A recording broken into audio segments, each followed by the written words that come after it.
Welcome to Maseo English Tales. This is the story of twin sisters who were almost exactly the same, but their secrets and lies led to a big problem. Watch to discover how their lives unfolded and what secrets they tried to hide. They even dressed us the same. My mother said that it was easier for her just to buy two of everything. Sometimes it was the same clothes but in different colors, a red top for me and a yellow one for my sister, for example. When they did that, we swapped the clothes so that they still couldn't tell us apart. Not even our parents could tell us apart.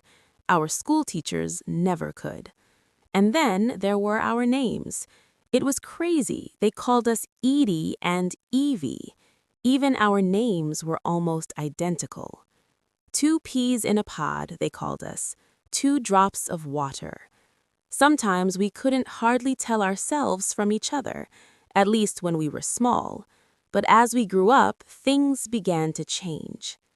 Everybody thinks identical twins are, well, identical. But if you're a twin, you'll know that it's not true.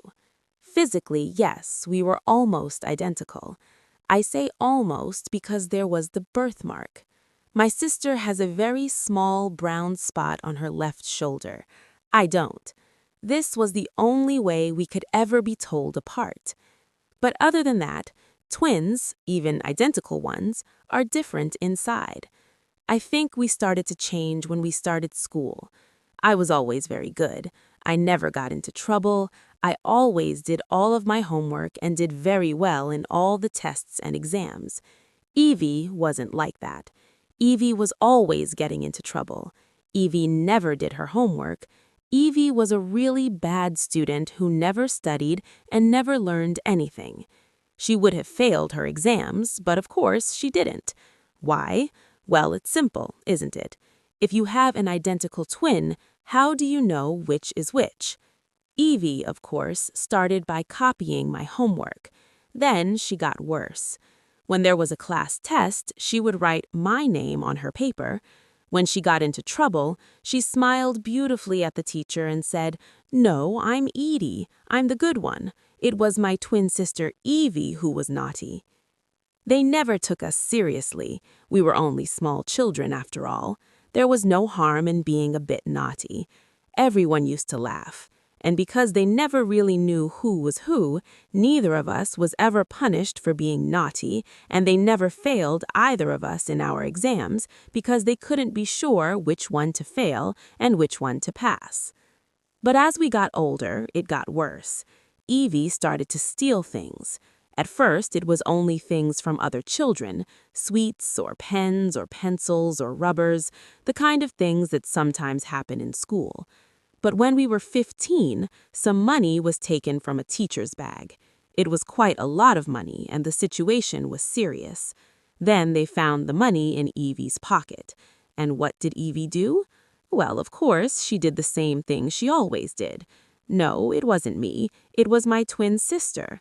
And I got into trouble. Serious trouble this time. They called the police. They tried to expel me from school. It was only when our parents came in and pleaded with the head teacher that they agreed to drop the charges and say nothing about it. We were lucky that time.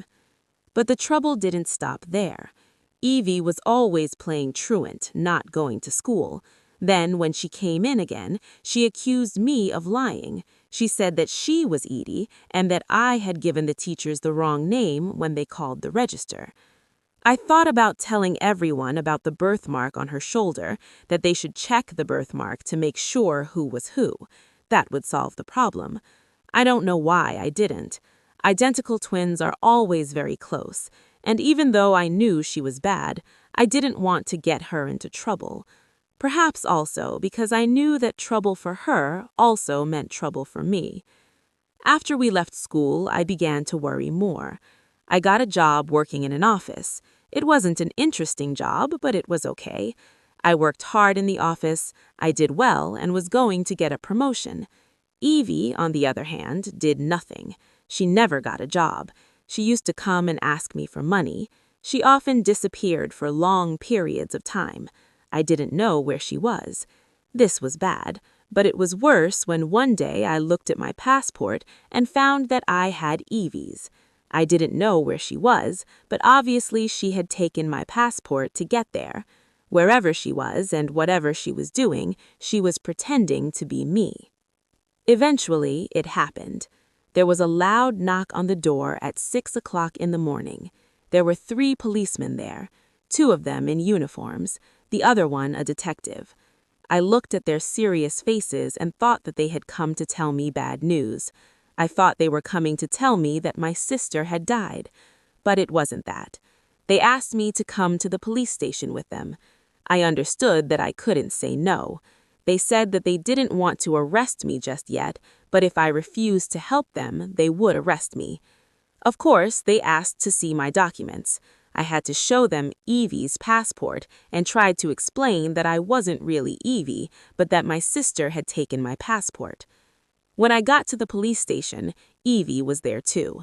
They had already arrested her. Well, I say her, but of course they had arrested me. As far as the police were concerned, they had arrested Edie. That's what it said on her passport, and that's who she said she was. There was a long list of charges against her: fraud and smuggling drugs. She told the police that she was really Edie and that I had changed the passports. Edie, me, who had a perfect alibi. Edie hadn't been to any other countries. She went to work every day. It was Evie who the problem was, she said. The trial lasted for days, with even the judge and the lawyers getting continually confused about who was who. Eventually, they convicted her. 10 years. I still go to my job every day. I'm still free. I never go to visit my sister in prison. I'm afraid that she might show someone that she doesn't have a birthmark on her left shoulder. Then someone will look, and they will find that I do.